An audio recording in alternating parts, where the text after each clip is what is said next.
Have you heard the term project governance and are not really clear with what it means?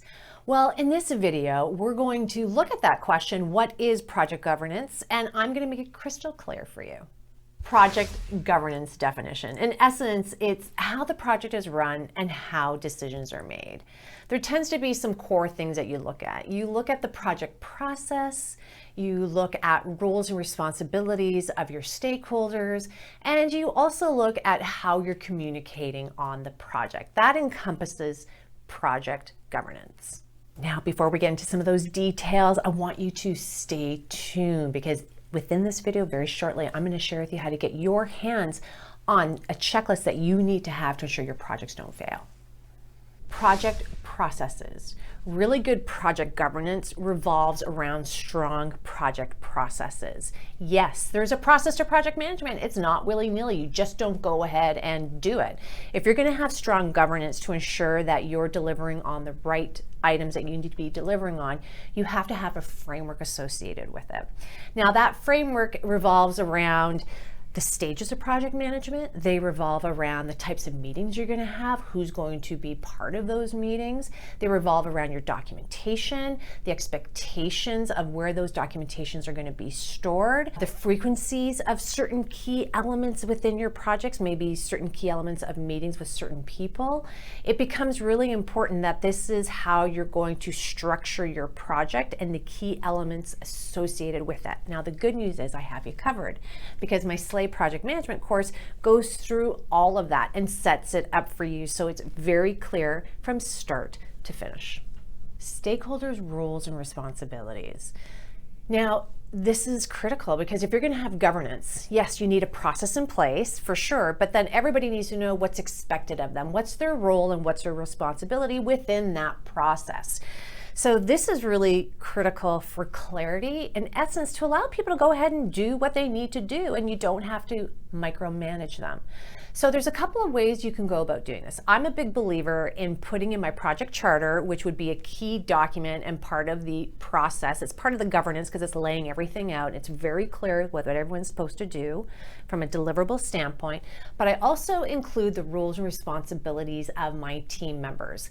That is the direct team who I come into contact with all the time. It could be then sub-teams as well, my sponsor, my steering committee, anybody who I need to really be clear with of here's how we're going to work and here's what I'm expecting from you and your role and responsibility to ensure the success of this project.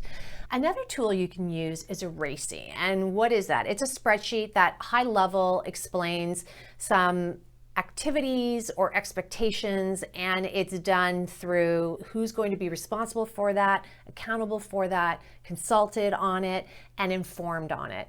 And that's where you can put people's names and their names and associated to that RACI. That's why it's called a RACI. Now, I personally don't like to use a RACI when it comes within my projects, when I'm trying to govern my project. I feel I need a lot more detail, but you can use it. It's there. It is a tool. So I'm giving it to you as an option, but I do highly recommend that you actually just put your roles responsibility in detail within your charter because that's really the main document that you're focusing on anyway and really is linked to governance. So yeah, you have those two options and you can decide which one's going to be best for you. Communication of information. This is a big part of project governance.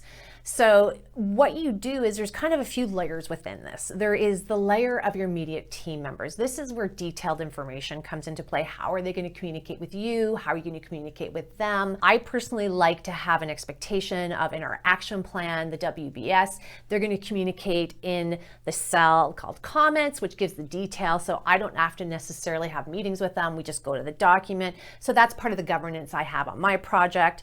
You also have communication that you're going to have to deal with when it comes to project steering committees, your project sponsors, senior executives.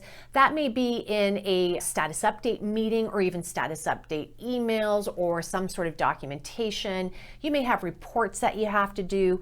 Another layer as well from a communication of information may be general communication. Maybe you decide to have a newsletter that's going to help with communicating to all stakeholders who touch this project, even those down to the customer who's going to receive it.